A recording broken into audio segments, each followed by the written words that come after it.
Going to back to Tribe. Tribe Called Quest, Midnight Marauders.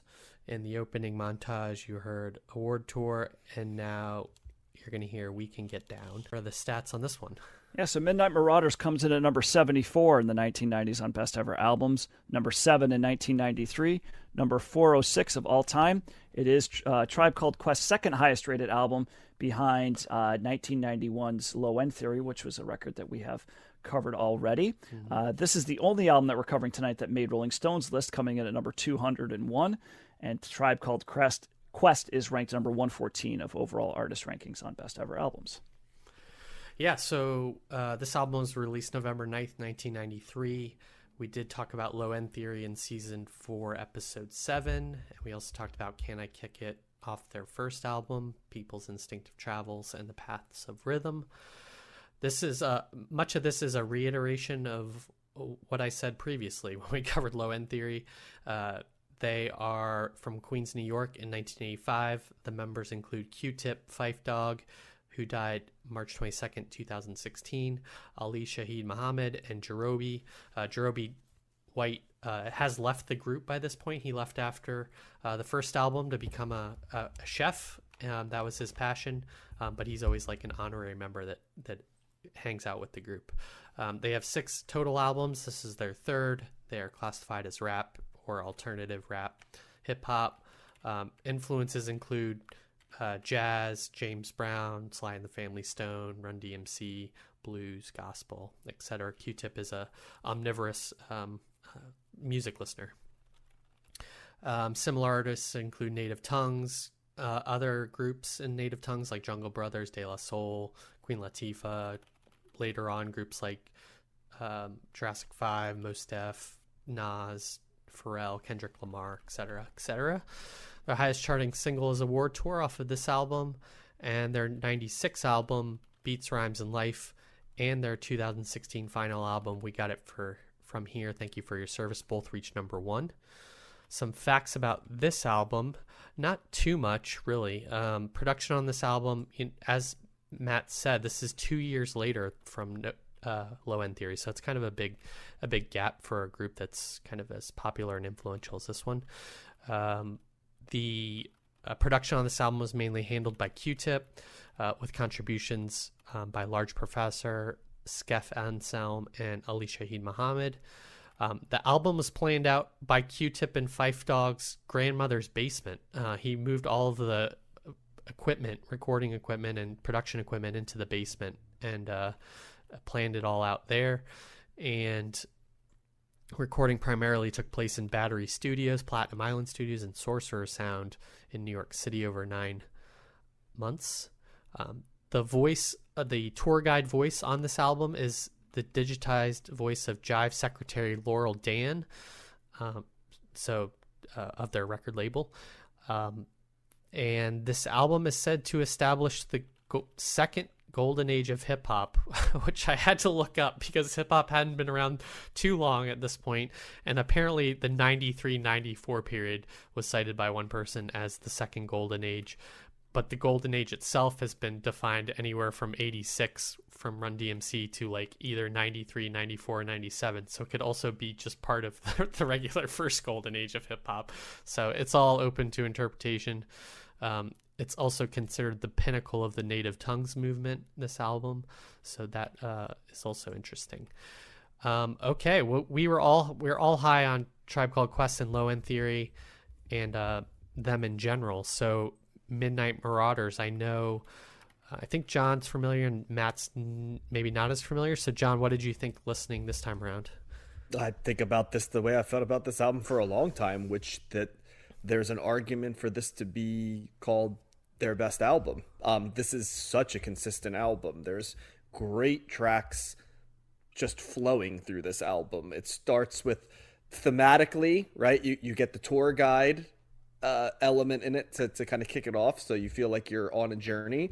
And then it goes immediately into what we talked about before, that jazz-based hip-hop that was around in earlier Tribe albums, but is very much around here. The sample choices skew heavily in that area. And I've always loved the Steve Biko Stir It Up and then it goes into Award Tour, which is one of their true classics. You've got Busta Rhymes and Large Professor both on this one. One ends up becoming very big, Busta Rhymes. The other stays underground, Large Professor. You also have Raphael Sadiq's on this album as well. And he's sort of like, for those that know, they know. Lots of great jazz bass tracks with him as well. And yeah, the rhyme schemes and the lyricism on this album are on point. It's a little bit more mature than I think the earlier album. Thematically, it seems more serious. I would say Tribe Called Quest always has sort of message songs, but I felt like this one was a lot more focused in that area. Tribe Called Quest is interesting too, because they're in that native tongues realm of things, but they seem like they have a little bit more edge to them, I feel like, than some of the other groups from that. I can't really explain why. They're not intimidating in any way, but lyrically and flow wise, it just always seems to be a little bit heftier, I think, than some of the other stuff, which feels like you're in like a college classroom. This can feel like that from time to time, but it also feels like you're I don't want to say like on the streets too, but you know what I mean? Like in the areas where hip hop came from. You never forget that you're primarily doing hip hop, not like getting a lecture and education along the way. And I hate to be so minimalist like that, but it does share a lot in common with Low End Theory. There's some differences. I feel like this album, guys, I almost hate being the first take on this, because I think a lot of my takes are going to come off of reactions that you guys have and jumping in off of it. I was like dreading being the first take on this album compared to any of the other ones, and I knew it was going to happen. So I'm going to kind of defer right now and jump in after hearing what you guys say. So I did know this album, actually, okay. Josh. I knew that both this and Low End Theory. I think I burned it from my buddy back in like the early 2000s. So yeah, it's always kind of like and for me, I don't have much distinction between the two records, to be honest. I think that they very much, sonically, they both kind of follow a similar path, right? Which is totally fine by me, because I love this lane that they are in, right? This jazz, lo-fi, smooth, just cool sounding vibe that they just have throughout. And whether it be the horns or kind of like a synth that's playing, like, even something like Electric Relaxation, actually kind of, I'm like, man, there's a little trip hop element here with kind of there's like a synth part in there that sounds like, something that might be a little bit out of the trip hop realm. I've always liked both Phife Dawg and Q-Tip's vocals and rapping. To me, this seems to be more Phife Dawg heavy. I think perhaps I seem to remember hearing his voice more than Q-Tip. And maybe I remember hearing Q-Tip more in Low End Theory, maybe more than Phife Dawg. I'm not sure. It's pretty even. It's a lot of I think it's a lot of interplay between the two of them. There's less times where it's like clearly a Q-Tip or a Phife Dawg verse. They blend a little bit more on this one, in my opinion. Yeah, I wasn't taking notes or anything like that, but I do remember like kind of walking away like, I heard a lot of Phife Dawg there. I don't remember hearing as much Q-Tip. So it could be just like a reaction that I had that's not based in like actual fact, but just like a vibe that I was getting. But I don't know if I would say that I like this better. I think that there's some stronger moments on Low End Theory for me, but it's really close. By no means am I like, oh man, I think they're falling off here or anything like that. Like I think it is consistent. I think it's got just great. It sounds great. I do like their flow. I wasn't paying attention to a whole lot of the lyrics. Doesn't surprise me if they're getting a little bit more political or a little bit more socially conscious. There stands to reason that with this type of sound, that's kind of like socially, like, they have a song about the correct use of the N-word kind of. So it's yeah. At Steve Biko, I know that was kind of like, he's like was that like a South African kind of freedom? I don't know much of the history. Anti-apartheid. Thank you, Josh. But then speaker throughout that are just really cool. Like that's a great opening track. The Steve Biko track is a great, like the horn coming in and the Tribe Called Quest represent, like just very, very cool flow. Just these guys, it's like seamless. They make this seem like it's so easy. It's just like it's coming off the top of their heads and it's just coming out of them, and they're not really spending a whole lot of time sitting around thinking about different things to throw out there. It's just happening organically, right? Which is, I think, one of the things I like about Tribe so much. So, it's 51 minutes. I don't think it's that long. I think it seems like it's a good amount of an album. I didn't feel like it's overstayed its welcome. I did get a kick out of the fact that like Busta Rhymes was on this, and like it says featuring Busta Rhymes, and he doesn't really do much of it. He doesn't rap or anything. He just goes, "Oh my God!" He probably recorded it once and just looped that one thing over, but he gets a featuring on this. So yeah, man, I really like Tribe. I really like the style of rap. I think it's one of my favorites. I love the jazz element to it, the production, and the it's just like all the elements, like the vocals, the production, the samples, the beats. It's a cool sounding record. And they say it's, the reason they're calling it Midnight Marauders is because 70% of the music that we listen to, 70% of the time we're listening to music at night, and we're trying to loot your ears, so loot for your ears or whatnot. So, and this album is definitely, I think it is a better nighttime album of, when you're trying to chill out at the end of the day, or you're up late at night and you're just trying to just keep it going, keep the vibes going a little bit longer. So yeah, Tribe's great. Thumbs up for sure.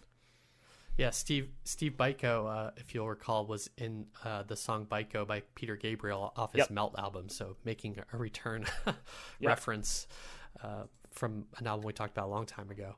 I love this album. I've always loved this album. I am more partial to this album than Low End Theory, but it's like splitting hairs, really. Yeah. They're both pretty strong. Actually, all their albums are pretty strong. They just continue the trend here. I saw a lot of writing that this album is grittier than Low End Theory, and that's kind of differentiation. And then also the drums are heavier than that. I couldn't really pick up on that too much. I tried to pay attention to that to see if it was noticeable. I didn't notice it, but I'm not listening to these albums all the time. I think their social commentary is increasing on this album, and I feel like they're I don't know, not their confidence, but I guess maybe their sample selection is just incredible. That's one of the things that Q-Tip is great at, is picking the perfect samples for their style of music and for their rapping. I always like the interplay between Q-Tip and Phife Dawg. They're so different in a lot of ways. Like I probably said this on Low End Theory, but Q-Tip's always kind of like more philosophical, and Phife Dawg's more like man on the street, like slice of life in his storytelling and his rapping. You get an example of that in like 8 Million Stories. His Phife Dawg's line is "Woe is me, I'm having problems," and then he's talking about girls and people talking shit about him, and he's always kind of like not blue collar, but like real. Like later on in "Oh My God," he's like, the famous line is, "When's the last time you heard a funky diabetic?" Because he's diabetic, and that sort of like self-deprecation is kind of refreshing in rap as well. And so you have all those the rapping is just so so there's we talk about all types of rapping, and it can be aggressive, it can be focused on many different things, but I feel like their rapping is so kind of easy to approachable and easy to understand. I think that's why they're often cited as not only a great band, but kind of like maybe like an entry level or approachable rap band to like dip your toes into the genre if you haven't heard them before. And then back to the social commentary, like sucka n-word, that is kind of a great like encapsulation in history of that word through the song. And there's really no weak songs on this album. Just the confidence that they have, and the way that I think the chase part 2, they kind of sample themselves in the track as well. because I remember that from the Low End Theory too. And I don't know, they're just at the top of their game here, and there's no downside. It's perfectly listenable, and I just put this on repeat. It's so listenable. I also like the framework of the tour guide. I feel like it only makes an appearance like 3 times, maybe 3 or 4 times, and it's short segments, but they're also just kind of like funny, and I feel like it just really feels like a narrator, like you're on a tour or something in some way, which doesn't, that skit or framework doesn't always work on albums. So thumbs up for me, highly recommended. John, did you have anything else that came to mind? Like you said, you wanted to. Not a ton.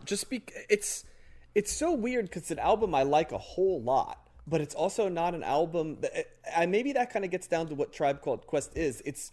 They're like not any one thing, right? They're like part jazz, they're part in some ways like psychedelic, they're at parts like roots hip hop, there's R&B elements, there's soul elements. And I think that's what makes it hard for you to sort of describe them, because yes, this does feel like a double album with Low End Theory. So continuation of themes before. And it also just feels like just good, solid music that doesn't need to be defined. And they're creating almost, it is kind of, you mentioned that they're sort of like the perfect entree to people that say they don't like hip hop, and you'd play it and go, well, I think you'd like this. And I've always felt like that's where A Tribe Called Quest exists. It's the thing that even if you don't like hip hop, it's hip hop that you can name check to say, oh, I have elements of the genre that I like.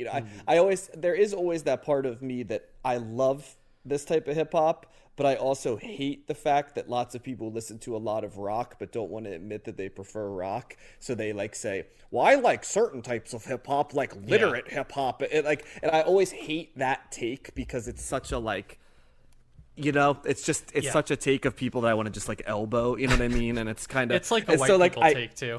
It's a very white, and not just a white people take, but like a white people that didn't grow up around black people take as well. You know what I mean? Kind of like, I can't understand it, but in like hip hop, like there is some stuff that really speaks to me, the stuff that doesn't talk about street life, and it's like, and so like, I always hesitate to not do that, but there is elements that, it's the perfect fusion of musical sounds, and it is like the music omnivores hip hop, De La Soul and stuff. And unlike De La Soul, who's like, I refuse to accept this mantle of being like, white people or nerdy people's hip hop, right? You know what I mean? Like, no, we're gonna do De La Soul. The Tribe Called Quest always is a little bit more comfortable with it. I remember going to the Spit Kickers tour, and you had like a who's who of stuff. You had like Mos Def was in there. You had, Biz Markie was the DJ for it. De La Soul was there. Tribe Called Quest was there. The Roots were there. But then there was like Pharoah Monch, and I'll never forget Pharoah Monch. He goes, "There's a lot of white people in the audience tonight." He didn't say it like in an inviting way either. And then like, but they sent like, they sent like Tribe Called Quest out to like calm things down and go, no, I know earlier, but we're all about like unity, you know what I mean? I was like, that's like Tribe Called Quest thing and stuff. But I was like, but then I can respect also like, this kind of like is a lane for us too. So I didn't really view it as threatening, but it just kind of made me laugh. But does that help to understand a little bit of why it was hard for me to take? Because it's the perfect amount of everything, which is why it's one of the best, these are pinnacle hip hop albums. Well, and even if you take issue with like certain people, like reasons that certain people like certain albums or artists or whatever, it could still really be good, right? Like it and you still enjoy it. That's hopefully that stuff doesn't take away too much. But I know what you mean. But it does make sense though, right? Because this is something that, like rap for people that wouldn't ordinarily be into rap, and it's something that's more of a universal thing. But oddly enough, it's also not something like, oh, Tribe. Is Tribe one of the greatest selling rap artists of all time? Probably not, right? No, like it's not something that they sold. They sold well though for their time. Yeah, but it still isn't like. I guess my point is like usually you like the artists that like cater to lots of different types of people and tastes are the ones that tend to sell the most, right? And I wouldn't say that Tribe is in that category, even though they were quite successful at the same time. Yeah, I hear what you're saying. I just feel like sometimes it's like the people who are like, oh my gosh, this music's so loud to like metal or stuff like that. But then there's like, evanescence that's there to like make you feel that you're like listening to metal, but you're not, you know? And so like, that's kind of, but most of the time that derivative stuff sucks, but like this is not derivative of anything. So it's interesting that that's the accessible stuff is also the high art stuff. You don't see that very often in music. Yeah. Yeah, it's this album's elevated in some way. People put this album on a pedestal, I mean, for different reasons, but it is a great album regardless. We talked about Wu-Tang Clan, and we all love that album last week to different extents, and they're very different, accessible. Yeah, exactly. Like you could hear a baby boomer listening to this and going, "Oh, you could never hear it with like the Wu-Tang Clan." They'd be like, "What in God's name is this?" Right. I guess my point is that like they're both great albums, but they're great albums in different ways, and rap can encompass just as much, a variety as any rock album or anything like that. Nice. All right.